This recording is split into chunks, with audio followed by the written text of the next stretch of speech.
Ladies and gentlemen, El Ayudacal. Okay?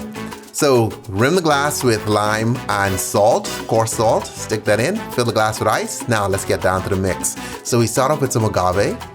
Beautiful. It's really cute going down there. Come behind with a little bit of lime zest. Okay, you see the green from the lime going in there. And then we squeeze in fresh lime juice. Beautiful, beautiful, beautiful. And now come behind with some Corona.